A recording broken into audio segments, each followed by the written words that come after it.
Going into more detail, we've organized simultaneous interpretation of this workshop.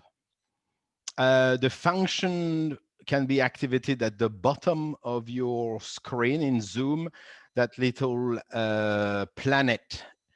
You can select your preferred audio channel there.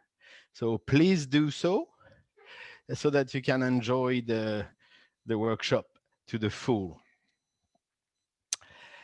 My name is Pascal Fabier. I work for the UNDP Green Commodities Program, and I lead this community of practice, our Green Commodities Community. At a time where all of us are struggling with the pandemics and, pushed to finish the year and closing projects and accounts, so it is very appreciated to have you joining us today and to see so many familiar faces and new ones too. So thanks a lot, and welcome to this 90-minute workshop. We are too many to give all of us the opportunity to introduce each ourselves. So what I would like you to do is something specific and particularly important. I would like you to introduce your name and title in the chat together with an information about your preferred language. So what I need to know, we need to know for the rest of the workshop, is whether you do English only, Spanish only, or you're bilingual. This information will help us put you in the right breakout groups in about 30 minutes from now. With this information, Matthias here will process all this information and allocate you to the right group. So please do so. Take a couple of minutes to tell us that. And for those of you who do not send the information, you will get a reminder from Matthias.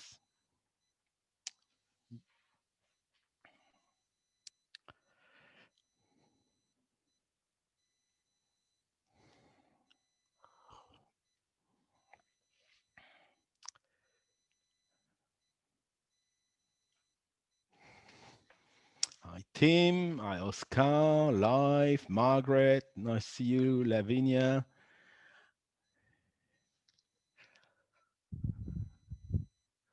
John. Nice to have you here too. Reina. Sandra. Oscar. Bruno. Nice to have you. Hi, really, Daily. All right. Okay. Great. Hi, Charo. Okay, so let us proceed. Our workshop today is an attempt to provide you with an overview of the key finding of a recent publication that was produced by UNDP Green Commodities Program together with UNDP Climate and Forest Team in partnership with GIZ. This report is called 4-Dimensional Systemic Change, Alignment and Connectivity in Reducing Deforestation.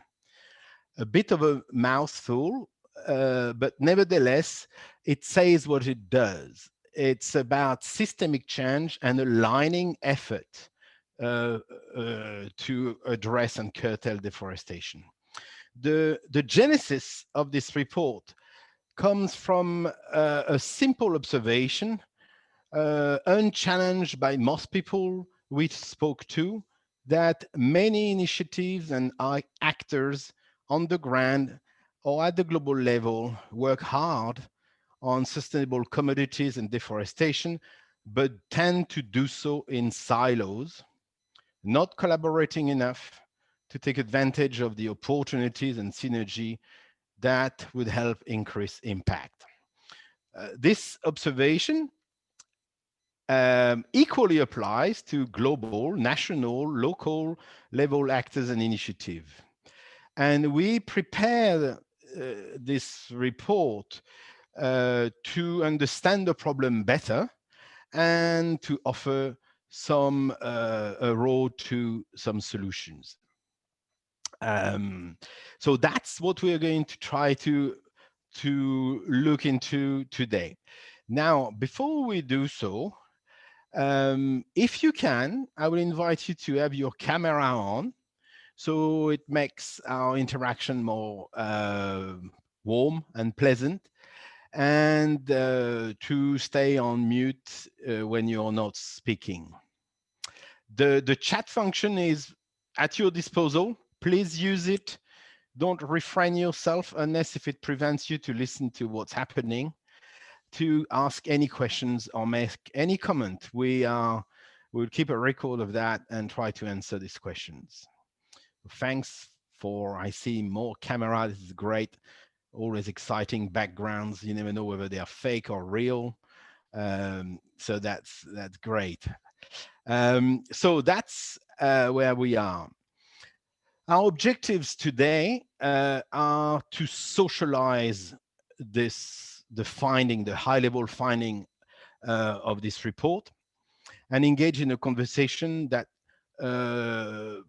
get us on the way to apply these findings to our work. The challenge is that the report is hugely rich in its content and covers a large number of topics. So we will start this workshop by presenting the high-level recommendation, and the two authors that worked very hard on it, Yasmin and Julian, will provide this a brief overview of some of the takeaways. At some point during this presentation, you may experience a certain level of, oh gosh, this is overwhelming, a little bit of concern about the richness of that. That's normal. And the idea is that we want to look at how we can do in more depth in this report in the course of 2021. So at the end, we will have a poll asking you which of these aspects of the report or dimension, there are 4 dimensions, you would recommend us to dig deeper, if possible, in 2021. So that's how we will conclude this report. In advance, I thank all the team that has been at organizing all this, and I hand over to you, Yasmin and Julian, wherever you are in there, to take us over. But before I do so, let me check. Alexandra, have I forgotten something important, essential? No? All right. So over to you, Yasmin or Julian, to take us through the presentation. Thanks very much, Pascal. Hello, everyone. It's lovely to see you, recognize some faces here and many new people. So it's really a pleasure to be speaking with you. My name is Julian Lambin. I'm a senior consultant at Kite. And as Pascal mentioned, myself and Yasmin are the researchers that supported this report. I think Pascal's given us an overview of the objectives really quickly, but Matthias, if you could just show the agenda for a second. As Pascal mentioned, we will quickly, Yasmin and I, introduce you to the high-level findings of the report to start off with. We'll then have breakout discussions, which will be framed by some fire starter talks from individuals we've asked to share their own experiences, and then we'll come back together at the end to reflect on those, the learnings of the report, and as Pascal mentioned, also to find out what you'd like to learn more about first. Before we start going through the presentation itself, Matthias, if you can move to the next slide, I want to hand over to Yasmin, who can, I think, provide us with a grounding moment first before we kick off. Thank you, Julian.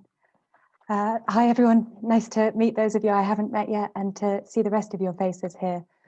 So this is really for those of us who are away in cities and aren't lucky enough to be in forests. So I would just like us all just to take a moment to reset and ground ourselves, step away from any of the other things that might be distracting us today, any other meetings or deadlines. So if I can ask you all to just close your eyes for a moment and to take a deep breath. And imagine that you are in your favorite forest, your favorite forest anywhere in the world. Look around you at all the different trees and the patterns of the light and the shade, the branches or the colors of the leaves, depending what the season it is.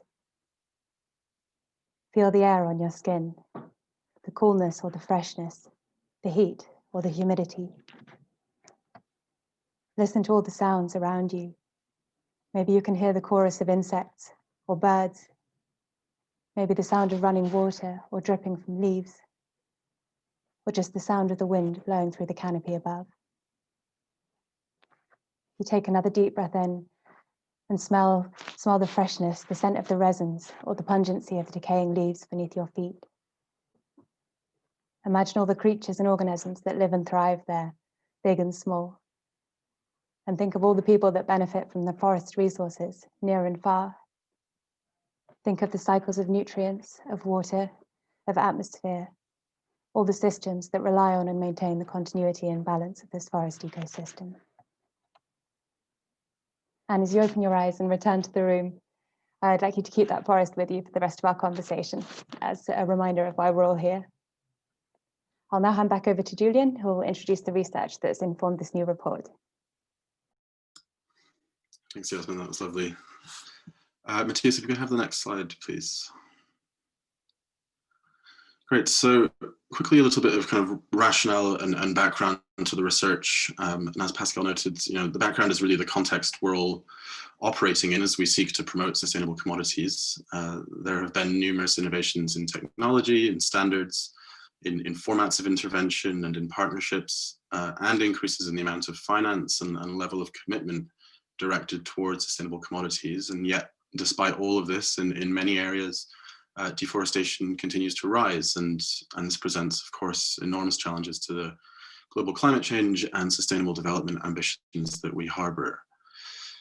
Rather than focusing on the design of specific interventions or of policies, what we've done here is really set out to understand how addressing disconnects and misalignment between actors and what we call levels of action. So, for example, between subnational, national, international level scale initiatives, how addressing those connections could help address these challenges faced at each level, as well as between them, and bring us closer to a level of systemic change that we need in commodities production.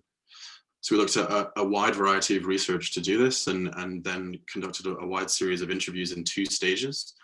Firstly, to identify what we call connectivity gaps, which have informed the four main dimensions of this report. These dimensions are in effect, high-level tensions or challenges faced by actors in the commodities system. And secondly, we spoke again with an even wider group of practitioners to gather recommendations and practical examples of how these gaps are being addressed today, or how they could be in future, with the hypothesis that those stronger connections can help us move forward. And the result is this report, which highlights just some opportunities that could be realized if we take these steps.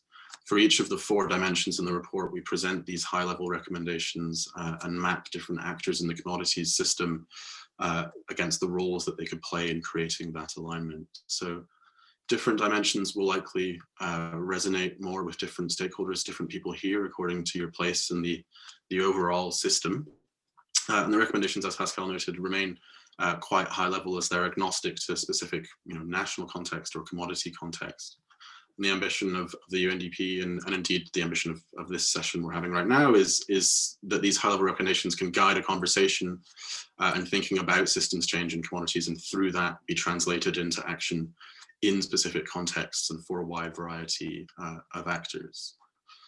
So that's a little bit of background, and I'll pass over to Yasmin to expand a little bit on alignment, which is really kind of the central concept of this report. Great, thanks, Julian. So I think we're on to the next slide. Great, so an important starting point is that we really see the diversity of actors and approaches promoting sustainable commodities as being a strength of this system and not a weakness. We know, for example, that many jurisdictional and landscape approaches are showing real promise in addressing localized drivers of deforestation. We also know that there are enabling or regulatory actions that can only be taken by national governments. And at the same time, international standards and frameworks are really critical to create consensus, for example, in the private sector, or to build the global market for sustainable commodities and create demand. So the report looks at how to create alignment between these different groups and these levels of action that we're speaking about in a way that really harnesses the strengths of this diversity and decentralization and creates reinforcing positive impacts. So you'll hear us talking quite a lot about alignment. What we're really referring to here when we talk about alignment is three things. The first of these three things is cooperation, which we understand as deliberate relations of collaboration between distinct actors. So for example, cooperation between commodity producers, private sector buyers, local or national government. The second is coordination, and this is where these distinct actors adjust their policies or practices to reduce contradictions, to pursue mutual benefits, and overall to seek to improve outcomes. The last of these is integration, where boundaries between these groups are crossed to give place to joint decision-making, which can really help to address cross-cutting issues. This alignment we see as occurring both vertically, and that's connections between initiatives or actors operating at higher or lower levels from each other, and then also horizontally, and so that's alignment with actors or initiatives operating at the same geographic or political level, for example, working in the same landscape and the same jurisdiction or the same sector. Each of the four dimensions will now discuss proposed practical steps that can be taken to promote synergistic alignment, and synergistic alignment is what we define as when there's strong alignment both vertically and horizontally, and we see this is really helping to drive systems level change. Are there any questions or clarification comments before we move on to each of the four dimensions?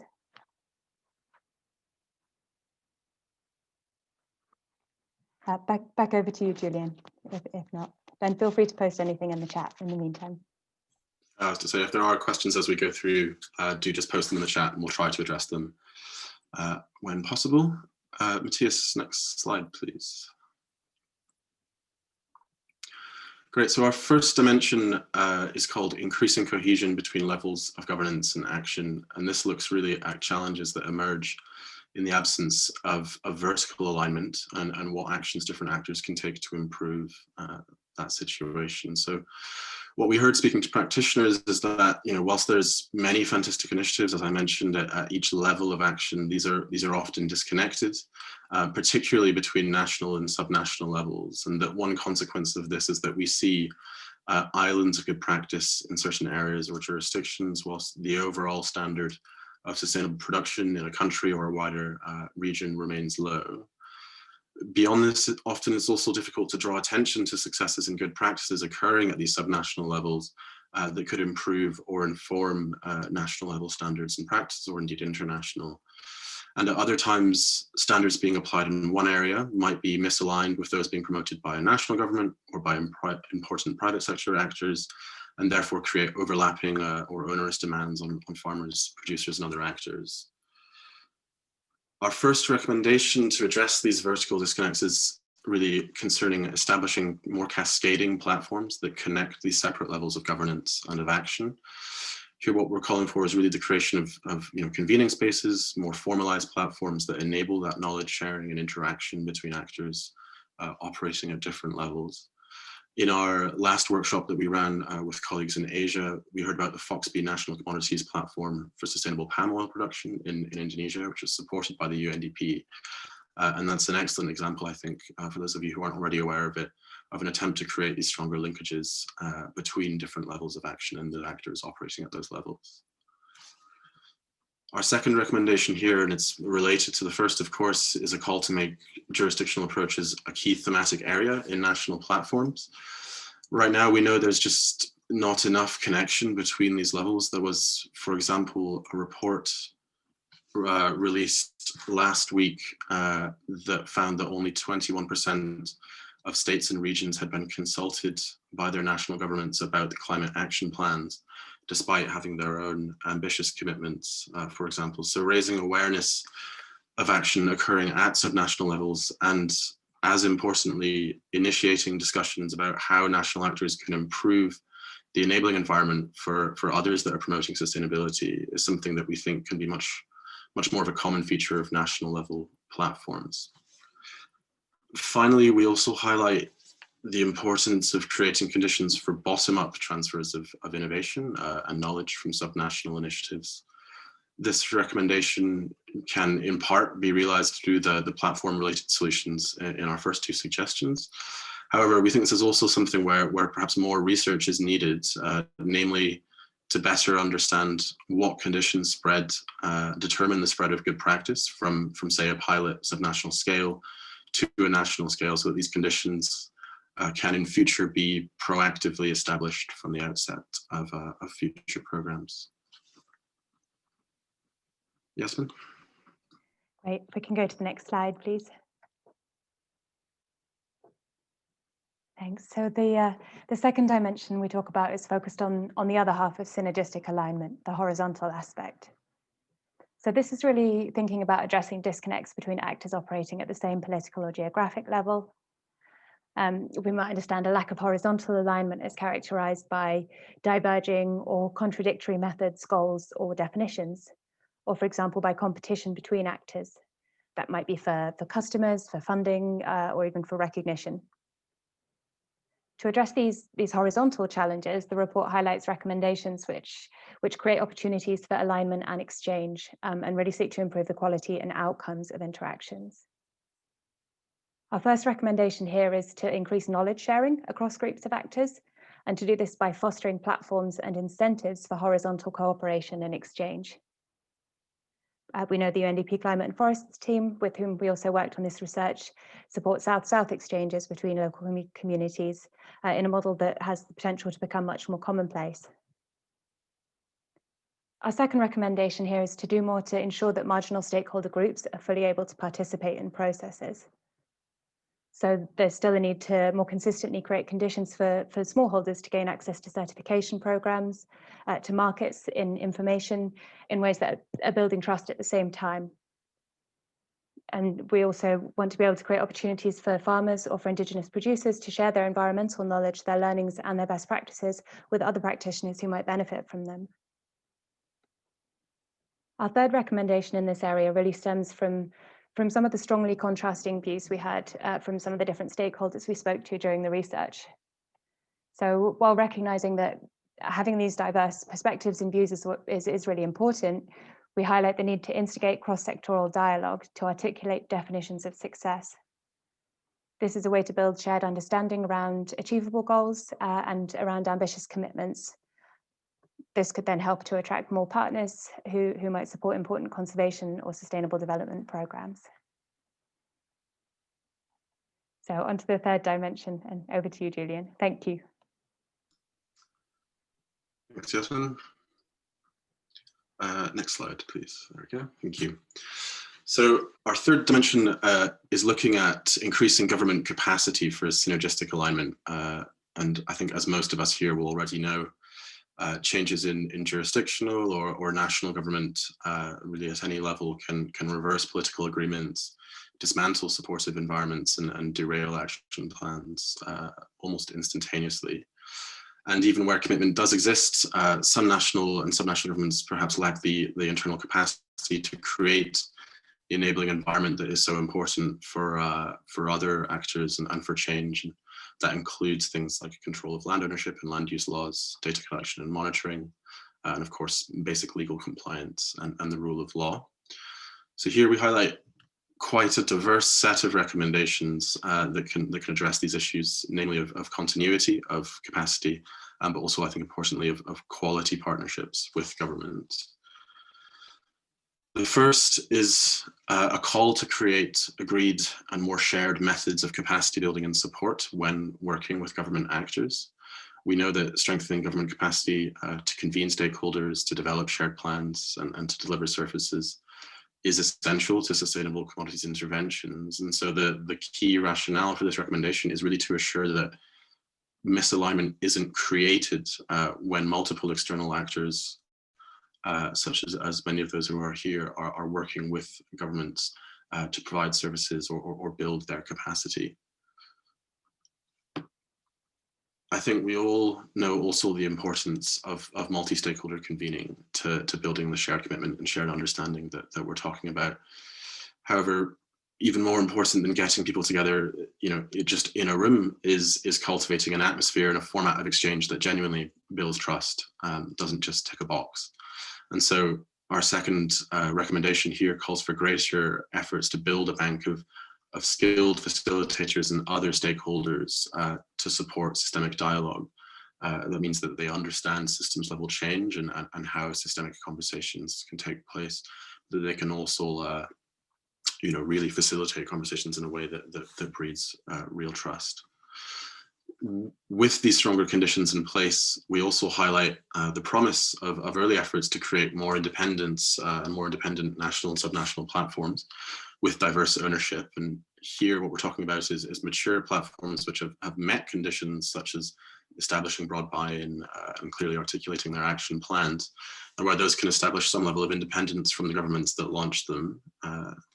This collaborative independence model, of which the PCI Institute is a great example of something we'll hear more about a little later from Fernando, who we're delighted has joined us. Moving on, I think, to the last set of recommendations.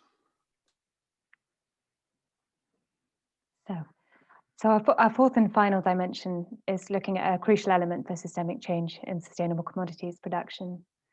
So in this fourth dimension, we're talking about integrating and diversifying flows of resources and incentives. So that might be finance, or it might be technical support, or it could be numerous other things.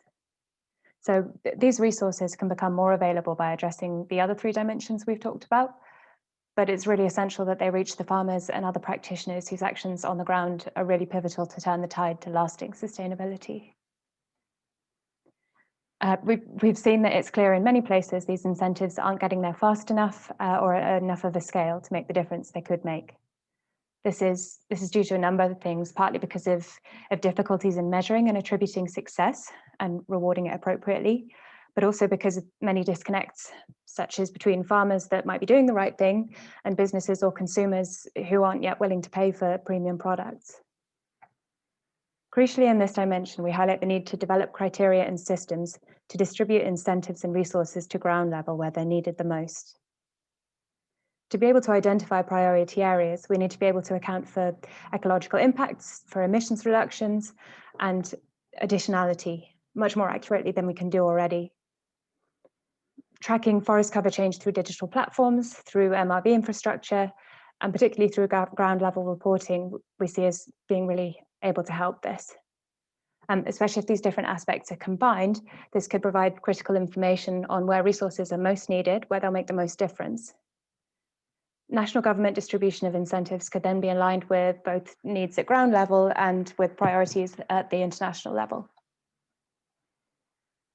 So where efforts towards sustainability are already succeeding, we advocate for greater efforts to capture and communicate tangible success stories and best practices. And not just communicating these to familiar stakeholders who are already engaged, but to many other communities who might be inspired by these practices that their peers are being rewarded for or that they're pioneering. Finally, here we call for the development and implementation of more effective public-private partnerships.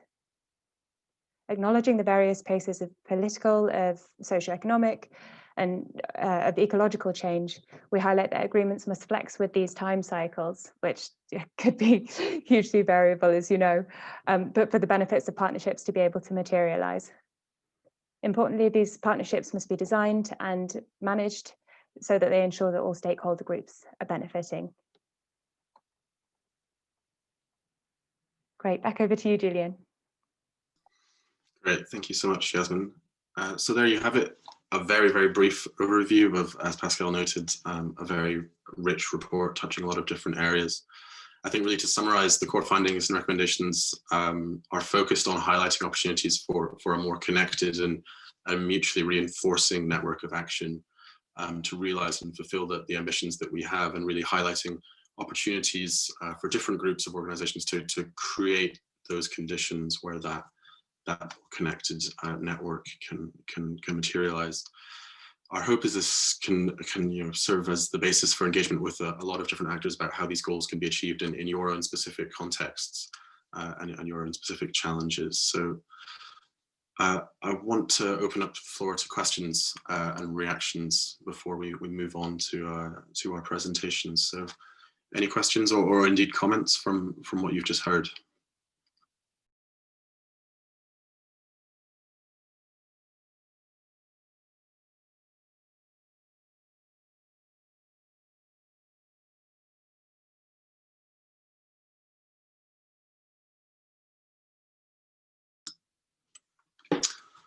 Okay.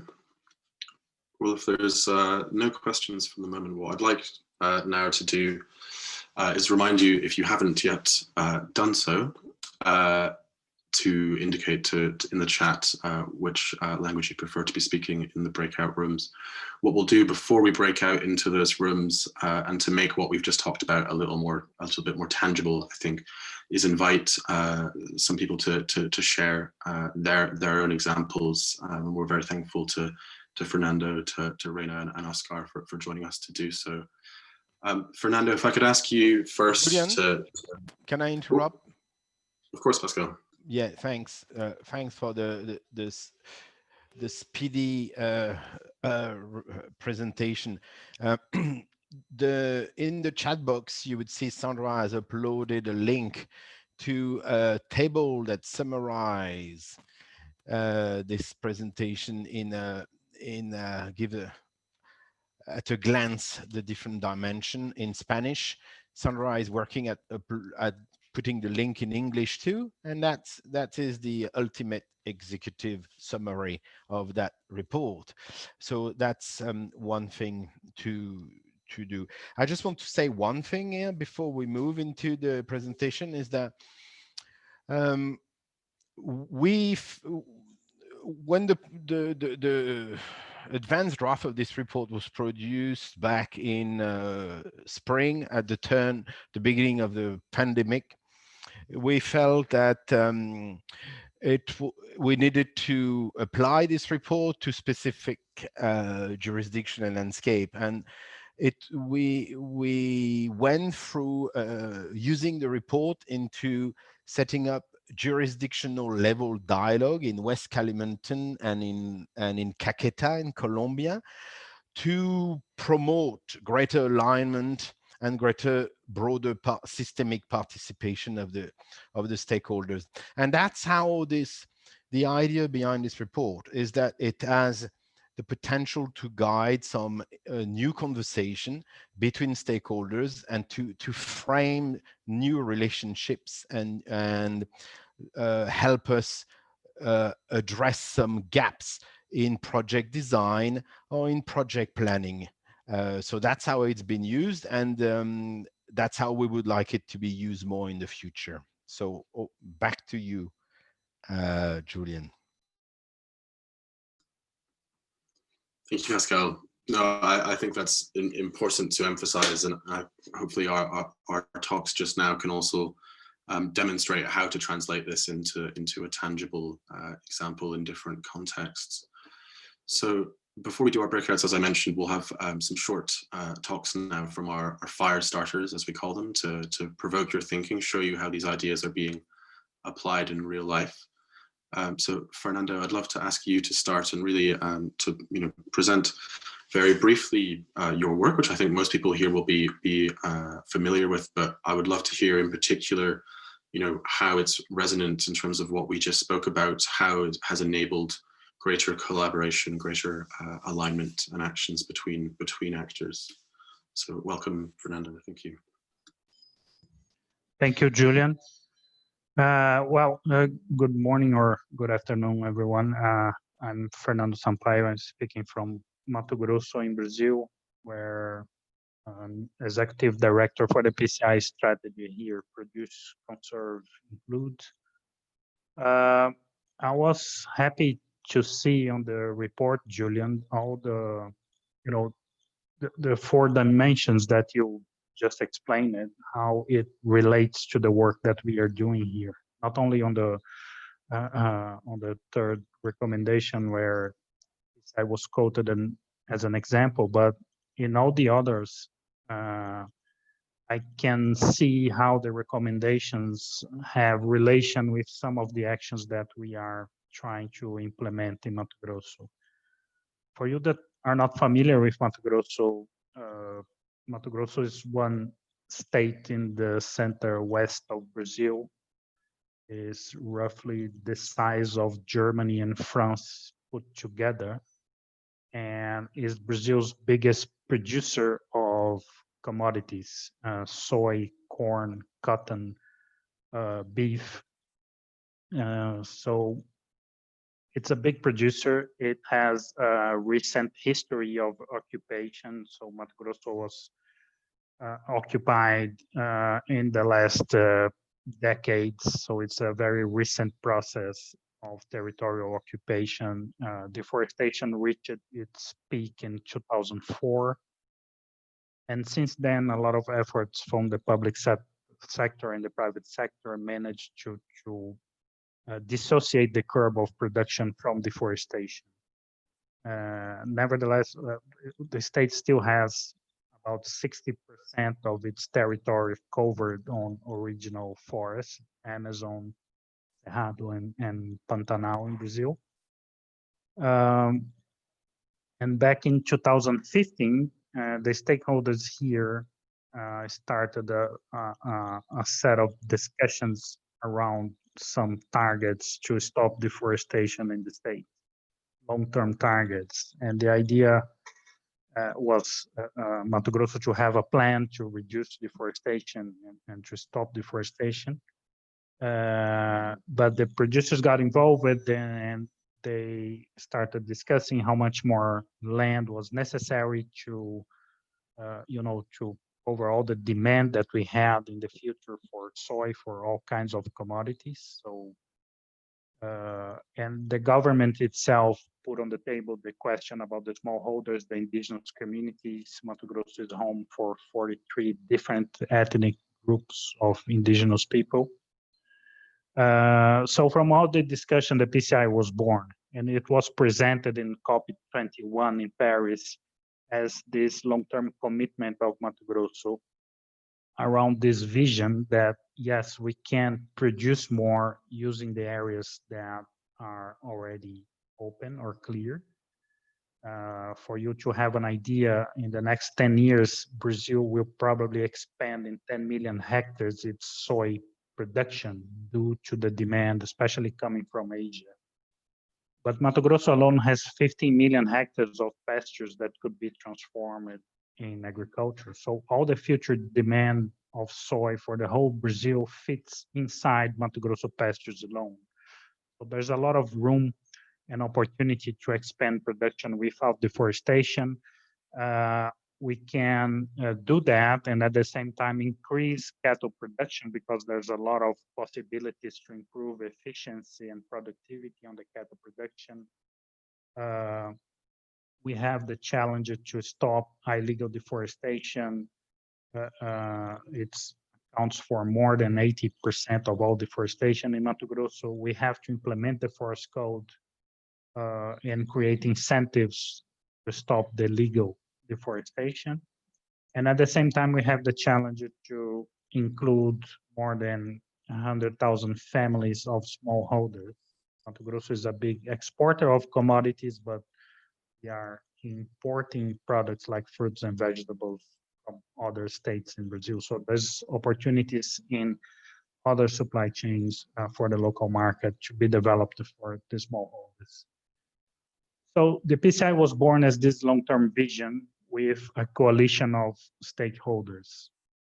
And these are the key elements that we are trying to put in place for what we call a jurisdictional initiative. We have the shared vision, so the PCI goals that we are trying to reach. We have this coalition of stakeholders putting together the government, the private sector, the civil society. We have this monitoring component, so we are measuring if we are making progress or not. And we have the planning, or what are the priority actions that we need to put in place in order to reach those goals. So these are the 4 key elements of the jurisdictional initiative. And around that, I guess we can call a set of good practices that we are trying to put in place to achieve those goals. So I would say some of these good practices and recommendations are important. So the first one would be to have the political leadership. So PCI would not be possible if the government was not involved with, and if the governor itself has not embraced the idea. And even with the change in administration in Mato Grosso, the new administration, the election, the governor election was in 2019. Even with the change of administration, the fight against deforestation is on the top of the political agenda in Mato Grosso. And then we have one of the dimensions that Julian just presented was how can we make this work, the subnational level with the national level. And of course, there's a big challenge in Brazil right now for that. But on the other hand, we are working with the local municipalities and local society to, make PCI happen on the local level. There's a lot of things that can be done in the subnational level, and we are trying to integrate the municipalities on this. We are also trying to build a pipeline of investment for Mato Grosso. So in order to reach my goals to reduce deforestation, improve the production, intensify cattle production, implement the forest code, what is the kind of investments that we need? And what are the investments that could come from carbon finance? What has to come from donations? What could be from the credit lines, the public credit that's available for production? So the idea is that we have this pipeline with mapping also the initiatives that can deliver that impact on the ground. So we can create these instruments to make the money go to the right places and deliver the impact that we need. And that's why we are giving to the PCI strategy a structure right now, transforming PCI into an institute that can act as this host for this multi-stakeholder governance, but also as a financial mechanism to drive investments to the right places in the jurisdiction. And I think around, just to finish, but I think around all that, there's a big challenge on communication, how we can communicate to the stakeholders inside Mato Grosso what we are trying to achieve, and how can we communicate to the outside world what Mato Grosso is trying to achieve. And I think there's a big challenge of proving that a low carbon economy is not a combination to poverty. Every municipality and place in Brazil with forests is thinking that the only way they can develop is, clearing the forest and planting soy. And we have to be able to prove that a low carbon economy with low deforestation can be also capable to deliver social and economic development. So that was my points for now, Julian. Thank you. Thank you, Fernando. That's really interesting. I think, as you say, it touches upon a huge number of the positive recommendations and actions that you've taken already, and indeed some of the challenges that remain. And hopefully some of the recommendations are useful in that respect too. Let's pass over now to Reina for our next presentation. I think you have a slide to share with us too, Reina. Just, Julian, just to say for colleagues that hold on to your horses, we're going to break into groups so you can share your comments and ideas and your experience about this. I'm going to ask the two next speakers to be briefer. Sure. Thank you. First of all, can you see my presentation in full presentation mode or in PowerPoint mode? PowerPoint for the moment, Reina. Okay, hold on one second then. Let's see if this will work. Sorry, I have two screens. Hi, I'm Reina Lang, and is that better? First of all, can you guys see it? The slides are quite big, Reina, so I think we're Okay. All right. So I'm Raina Lang. I'm with Conservation International, and I'm the Director of Sustainable Coffee within the CI team. And for those of you who have never heard of it, CI leads the Sustainable Coffee Challenge. It was developed and launched in December of 2015. So we've just completed our 5-year anniversary. And as I read through the report that we're talking about today, it was really clear about some of the ways that we've been aligning are really aligned with what the report is setting out. And so I just wanted to share a little bit with you guys about the Sustainable Coffee Challenge and some of the efforts that we've had over the past 5 years. And I apologize if you can't see it full screen. But the Sustainable Coffee Challenge started out with 18 organizations really setting out to make coffee the world's first sustainable agricultural product, which is quite a lofty goal, as we all know.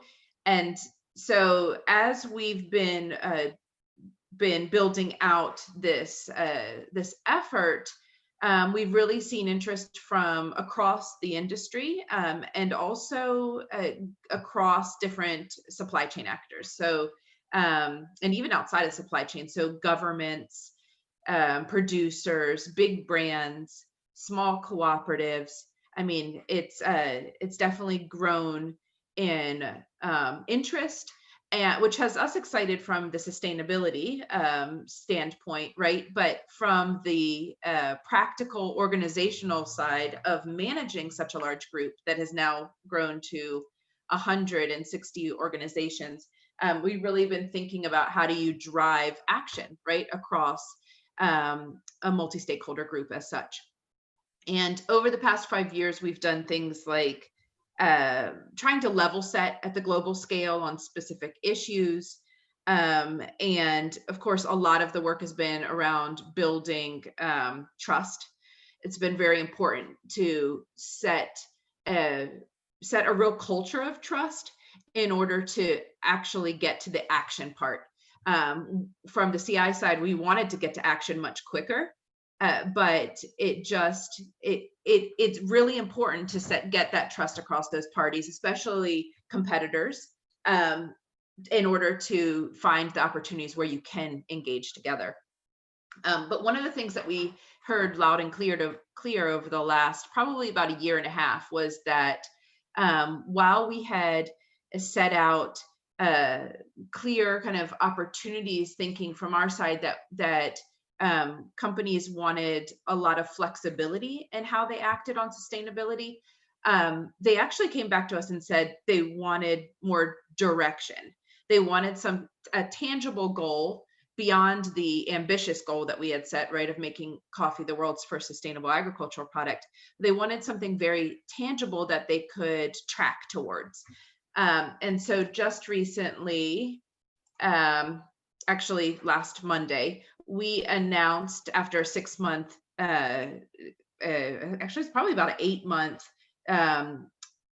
multi-stakeholder kind of dialogue and alignment, we announced 4 2050 goals.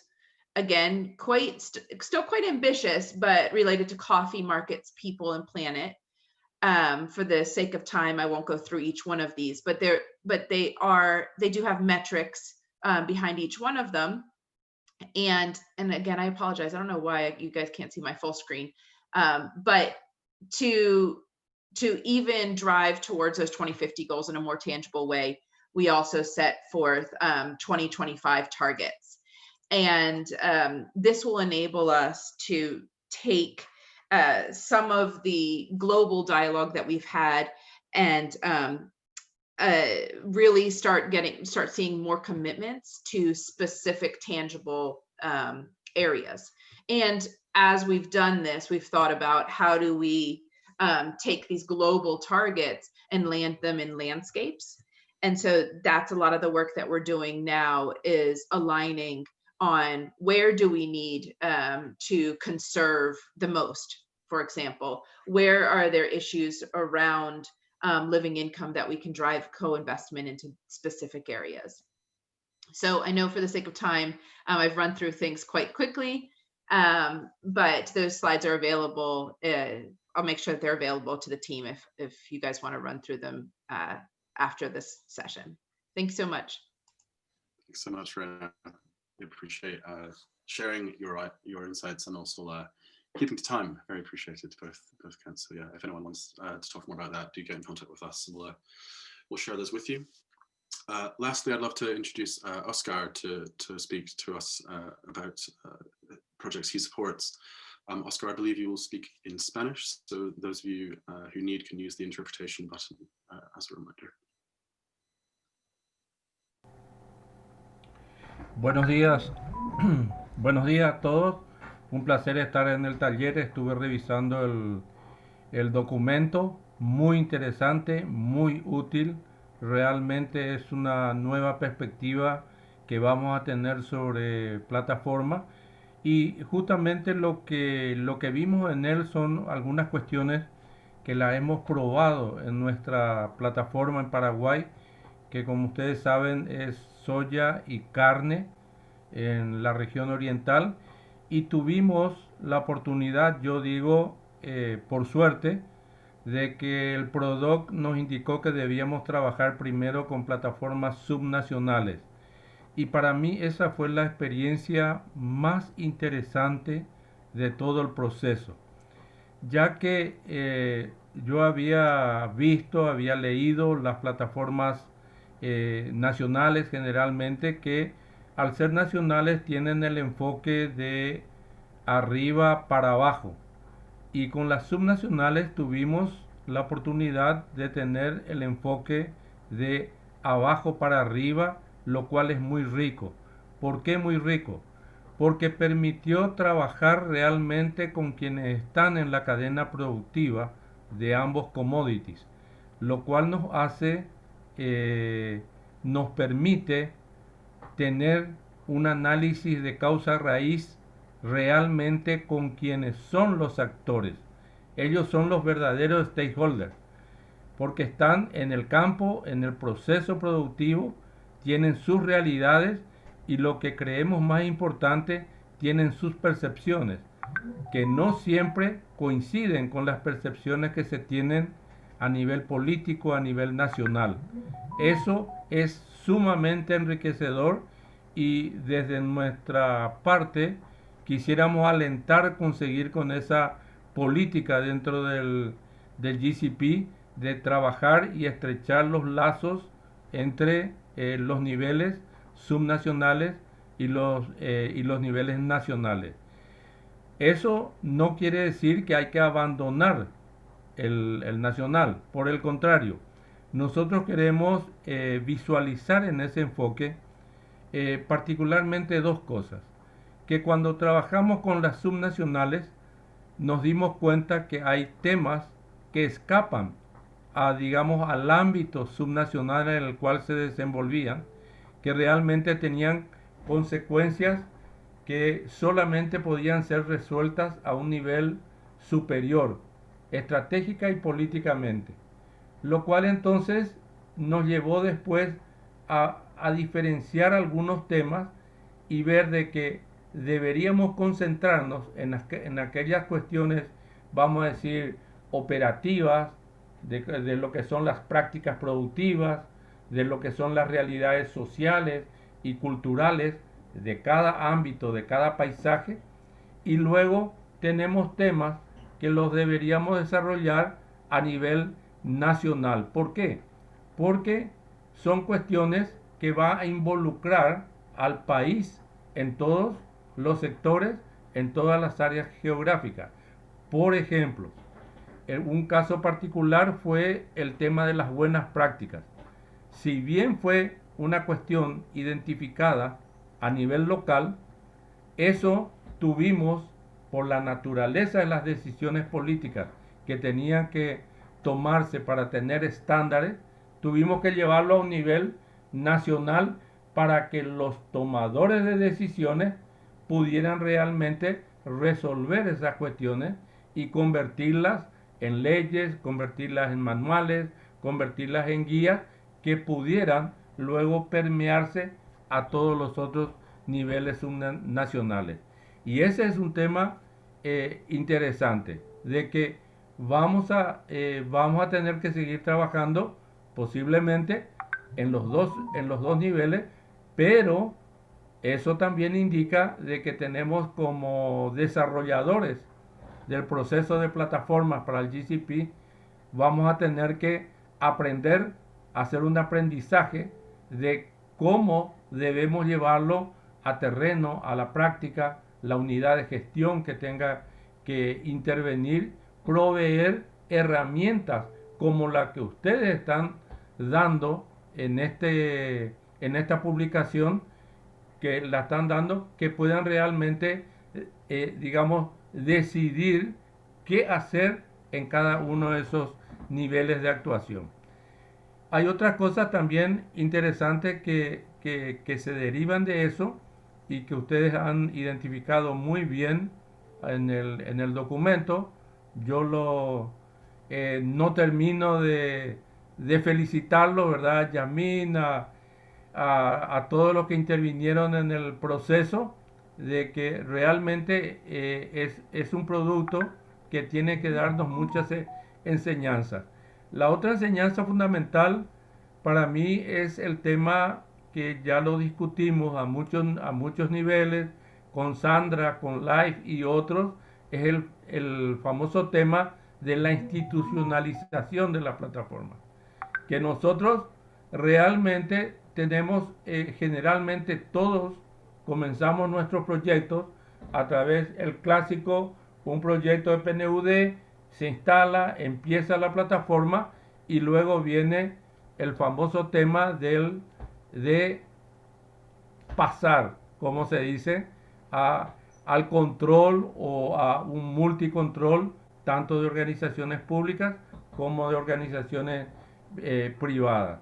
Y ese es para mí la otra frontera de las plataformas, la institucionalización y la creación, por supuesto, de una estructura, de una gobernanza y también el tema de la sostenibilidad financiera, que no es un tema menor, que es un tema fundamental para sobrevivir, porque creemos por lo menos, o estamos convencidos de que las plataformas no van a poder seguir sobreviviendo en base a los aportes internacionales, a las contribuciones, a las donaciones.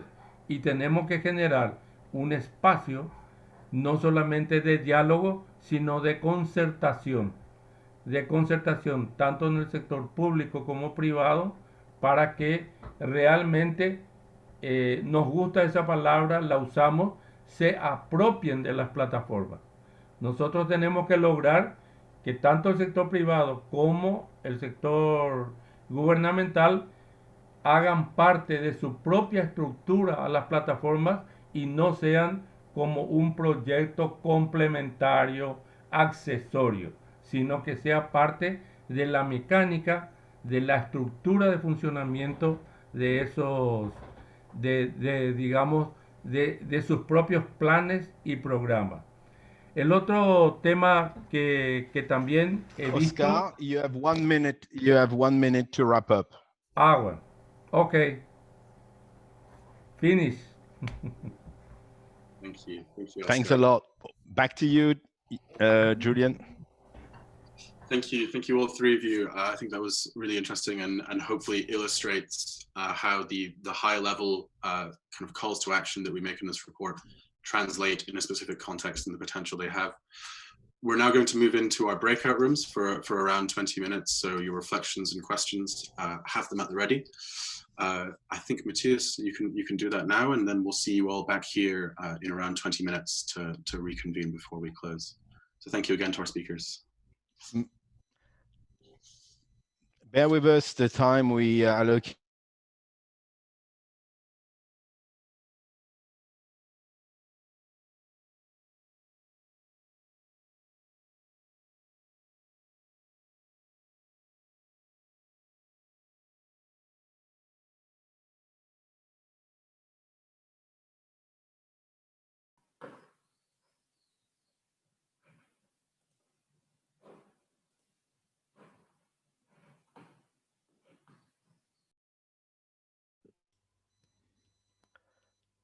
All right. I think we were the first one to be on time coming back to the plenary. So let's wait. Yeah. Everybody else. We get Yasmin to play her guitar for 30 seconds. I'm quite feeling brave enough for that. Well, that depends on what you're planning to you've play. been stimulating our imagination of your guitar, Yasmin, for about a year now. Otto Sharma has a pianist. I don't see why we shouldn't have a guitarist who comes and Otto has these this guy called Tom who comes and plays in the gaps in the Zoom calls. Welcome back, everybody. Thanks a lot. We've only lost 3 people in the process of that 90 minutes interaction. So thanks a lot. It's great to have you back here. Yasmin, Julian, where are you taking us next? And how are you wrapping us up? So I'm conscious we don't have too much time left. I know we want to do a quick poll to hear where people will want to learn about these dimensions in greater detail in future. So perhaps we can get that going. And thank you for answering that poll on which you'd be interested to explore further in the future. In our breakout session, I think we talked across all of the 4 dimensions at different levels of detail. And I'd ask for 1 or 2 sentences of reflections from Sander and Yasmin as well. I think we focus perhaps on some of the less glamorous but really important aspects of connections in terms of making connections of a high quality through facilitation, through making or needing different forms of connection with different actors and different types of support at different stages of a project, and really plotting and understanding how one can appeal to and establish those connections, for example, early on to create the support for platforms and later to finance and buy from those successful initiatives. Yasmin and Sandra, I'd love to just kind of hear a sentence or 2 from each of yours, and then we can say our thank yous and goodbyes and see the results of the poll too. Thanks, Julian. Yeah, so we heard some really interesting contributions from Diego Ochoa, who spoke about his experience implementing some jurisdictional dialogues in Caqueta in Colombia, and actually, bringing some of these concepts of systemic change into practice, bringing different stakeholders from different sectors together, people operating at different levels, and encouraging them to engage with each other. And thank you so much, Diego. I was really inspired by some of the things you shared, in particular, the kind of observations around participants realizing all these different components are what constitutes systemic change. It's not kind of one big thing that can be rolled out from the top down. These realizations around the importance of cultural shifts in mindset as being a real critical enabler of this change, and also kind of overcoming some of the expectations that you might have brought to the table, and they're finding really positive outcomes as well in terms of people's capacity to adapt and learn at the scale and pace needed. Sandra? Thank you. I'm going to speak in Spanish. En el grupo la experiencia fue muy interesante, se compartieron experiencias de Colombia, de Perú, de Paraguay, y creo que en resumen se confirmó que esas 4 dimensiones que se han identificado en el informe es lo que está realmente sucediendo en las plataformas. Principalmente se dio mucho énfasis al tema de la necesidad del diálogo horizontal y del diálogo vertical, de toda esa experiencia que nos había compartido Óscar, cómo se va desde las plataformas regionales a las plataformas nacionales, y esa necesidad también de buscar opciones para la institucionalidad, de tener claro desde el principio la institucionalidad de las plataformas, tanto en el sector público como en el sector privado, y también asegurar la participación de diferentes actores, pero no solo de los actores, por ejemplo, de pequeños productores, que siempre son los que normalmente no participan tan activamente, sino también de otros actores como los jóvenes, tenerlos en cuenta para futuras generaciones y, por ejemplo, el sector privado, como a un nivel global suele estar más incentivado a participar porque cuenta con políticas de compra, pero a un nivel local o nacional es más difícil incentivar su participación.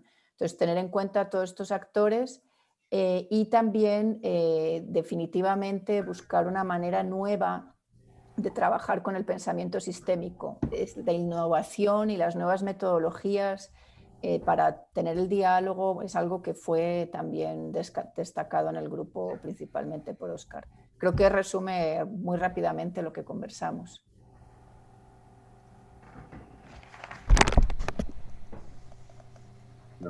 Pascal, the last word, perhaps.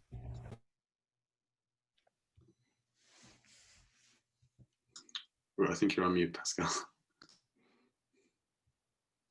Yes. Hi. Thanks a lot. I mean, we've got 1 minute to wrap up. Thanks a lot, everybody. Very interesting report back from the small groups.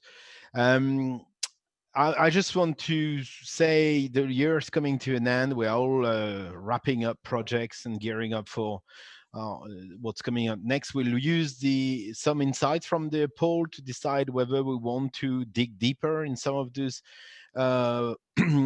dimensions of change. But what is important is that in early February, we will be looking into zeroing onto this, what happened in this Indonesian, West Kalimantan and Kaketa dialogue. And you will hear from us with an invitation. Before we wrap up, I just want to say a big thank you to a few people who've been involved in this. Of course, the researcher from KITE, Yasmin and Julian and their colleagues, but also GIZ. Here, Mara from GIZ, from GIZ headquarters, and the teams in the countries have been absolutely essential to make us to take us there, and the climate forest team from UNDP, teams Claire and so on. So most welcome, and of course the rest of the Green Commodities program and all those who contributed. The report is available in English. It's available in Spanish. I think it's being finalized, proofread. There's all sorts of material, including videos that present it, and there will be more to come. So watch that space and see you soon in 2021. Enjoy your festive season, everybody. Bye. Bye, everybody. Thank you. Everyone, thanks so much. Bye bye. Bye bye. Chao, nos vemos. Bye, chao, hasta luego. Gracias. Chao. Feliz Navidad. Merry Christmas.